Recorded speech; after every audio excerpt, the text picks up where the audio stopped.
বাংলাদেশ জাতীয়তাবাদী কৃষক দল ফেনী জেলা শাখা কর্তৃক আয়োজিত আজকে আমরা প্রায় 500 কৃষকদেরকে উন্নত জাতের মানসম্মত আমরা কৃষি বীজ ধান বীজ দিব এবং দেওয়ার উদ্দেশ্য হচ্ছে আমরা বিগত 24 সালে আপনারা জানেন এখানে অনেক বন্যা হয়েছে। বন্যার জন্য ধান হয়নি আমাদের ফেনী জেলাতে এবং ধান বীজ টোটালি নেই বা কৃষকেরা আমনের কৃষকেরা হাহাকার, যেখানে শস্যের দানের দাম অনেক বেশি। তাই আমরা চিন্তা করে ফেনী জেলা কৃষক দল সোনাগাজী কৃষি নির্ভর এলাকা, এই জন্য আমরা চিন্তা করে আমরা কৃষকদের জন্য আমরা সামান্যটুকু আমরা প্রতিজন 1 বিঘা করে তারা চাষ করতে পারবে আমাদের বীজে, প্রতিজন 1 বিঘা করে আমরা চেষ্টা করেছি। কেন চেষ্টা করেছি? আমরা জানি এই কৃষক এই বাংলাদেশকে পরিবর্তন করতে পারে। আমাদের তারুণ্যের অহংকার, তারুণ্যরা আজকে কৃষক, তারা বাংলাদেশে যেভাবে বিএনপি উজ্জীবিত কর্মীরা উজ্জীবিত হয়েছে, এই বিএনপি যদি ইনশাআল্লাহ সাধারণ জনগণ এই বিএনপিকে যদি ভোট দেয়, আমাদের তারুণ্যের অহংকার তারেক রহমান যদি দায়িত্ব পায়, তাহলে এই কৃষকের মুখে 12 মাস হাসি থাকবে ইনশাআল্লাহ। কৃষক দলের পক্ষ থেকে কৃষকের পক্ষে বীজ বিতরণ করাতে আমরা আনন্দিত। কৃষক দল কৃষকের পক্ষে দাঁড়াইছে, ফেনী জেলা কৃষক দল কৃষকদের পক্ষে দাঁড়াতে আমরা আনন্দিত, আমরা উপকৃত হয়েছি, আমরা আনন্দিত হয়েছি। পূর্ণাঙ্গ তারা কৃষক এবং তারা আজকে কৃষি পূর্ণ পাবে ইনশাল্লাহ আশা করি। কৃষক দলের মাধ্যমে আজকে উন্নত জাতের যে কৃষি বীজ বিতরণ করা হচ্ছে আমাদের জেলা কৃষক দলের পক্ষ থেকে, আমরা সত্যি খুব আনন্দিত। আমি উপজেলা কৃষক দলের মূল দায়িত্বে আছি, যদিও এখনো কোনো কমিটি হয় নাই, আমি প্রধান সমন্বয়কারী হিসাবে আছি।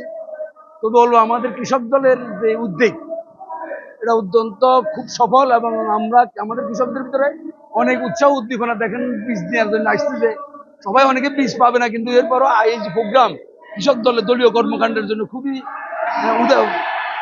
ইচ্ছা আছে।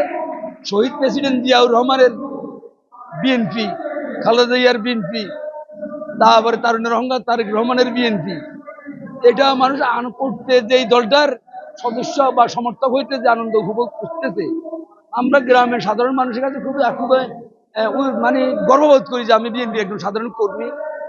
আমরা সোনাগাজী 1 নম্বর ইউনিয়ন থেকে আইছি, যে ধান বীজ দিবে, যদি ধান যদি হয় আল্লাহর রহমতে আমরা উপকৃত হব। আমার এই বন্যায় বোঝ ভেড়া ছাগল বহুত নষ্ট হয়ে গেছে, কথা বলছি। আমরা প্রকৃত কৃষক, বর্তমানে যে আমাদেরকে কৃষকের যে চাষবাস করার জন্য যে আমাদেরকে ধান বীজ দিতেছে, এতে আমরা অনেক খুশি। যে ধান বীজ দিতেছে, সার দিতেছে, এটাতে আমরা অনেকটা উপকৃত হব। বন্যা ঘূর্ণিঝড় যত কিছু হয়, ক্ষয়ক্ষতিটা আমাদের কৃষকের উপর বেশি এফেক্ট পড়ে। আমাদের বাংলাদেশ জাতীয়বাদী দল কৃষক দল যে প্রোগ্রামটা নিছে এখন আমাদেরকে কিছু সহযোগিতা করার জন্য, যে ধান বীজ দিতে আছে বা সার দিতে আছে, এগুলো আমাদের জন্য খুবই উপকার হবে। আমাদের নেতা শহীদ রাষ্ট্রপতি জিয়াউর রহমানের যে কর্মসূচি সবুজ বিপ্লব এবং কৃষি বিপ্লব, খাল খননের মাধ্যমে কৃষকদের মাঝে যে জাগরণ এবং তাদের উন্নয়ন সৃষ্টি করার চেষ্টা করেছিলেন, তার অংশ হিসাবে আমরা উনার গঠিত প্রিয় দল বাংলাদেশ জাতীয়তাবাদী দলের পক্ষ থেকে সবসময় কৃষকদের সাথে পাশে থাকার চেষ্টা করি। আজকে আমাদের বিএনপির একটি অঙ্গ সংগঠন, গুরুত্বপূর্ণ অঙ্গ সংগঠন